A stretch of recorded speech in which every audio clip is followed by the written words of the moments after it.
Was the 6 months of waiting for the next DLC to be released too long? Tomorrow it will be a month since the Russian DLC went live, and it is the perfect time to see how it affected Battlefield 1. If you guys remember, the first actual DLC for Battlefield 1 came out 5 months after the game was launched, that being in March, and it was the French DLC called They Shall Not Pass. And then after it came out, we had a long 6 months of waiting for the In the Name of the Tsar DLC that was scheduled to be released in September. And it caused some serious frustration between players, because even though we had single maps released during that time, being the 2 night maps and then the first map from the Russian DLC in August called Lubkov Pass, but still, it was half a year of waiting for the new weapons, vehicles and Russian army. Many of you are probably wondering, why did EA decide to go for such release schedule with the next DLCs? I suppose that the initial plan behind all of this was to extend Battlefield 1's life cycle in the long run. However, the main issue in the whole situation was the general lack of content in the vanilla Battlefield 1. And you can say whatever you want here, but the truth is, if you compare Battlefield 1 to the previous Battlefield titles, you will notice that there is a big difference when it comes to the amount of content offered with this game. Battlefield 1 didn't deliver that much stuff that you could unlock, play with or progress towards. And then the result of it was the fact that you didn't have that much of a variety in the game.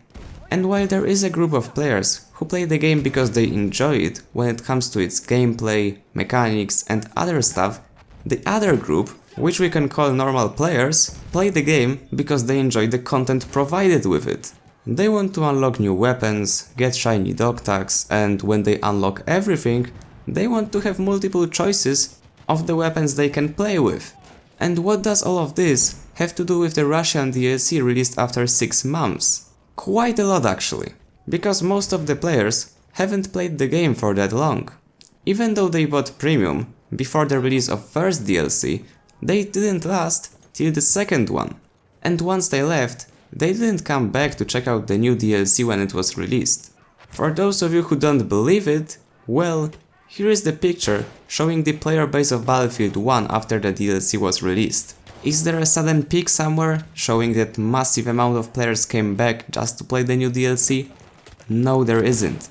And while there were some players who came back just to play this DLC, the amount of them was so insignificant that you can't even spot it on the graph.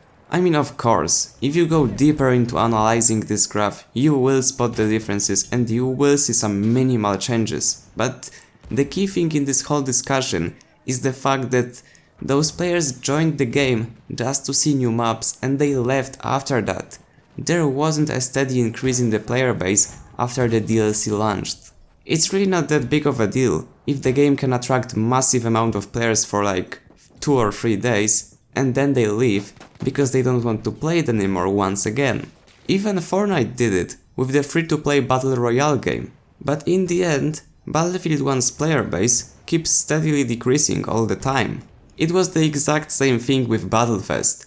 Tons of players joined the game again because they wanted to try out new weapons, new maps, and generally the premium content that was locked behind paywall. And right after the Battlefest has ended, we're going down once again. Personally, I think that EA should just make those premium trials permanent and let players play on the DLC maps without getting points.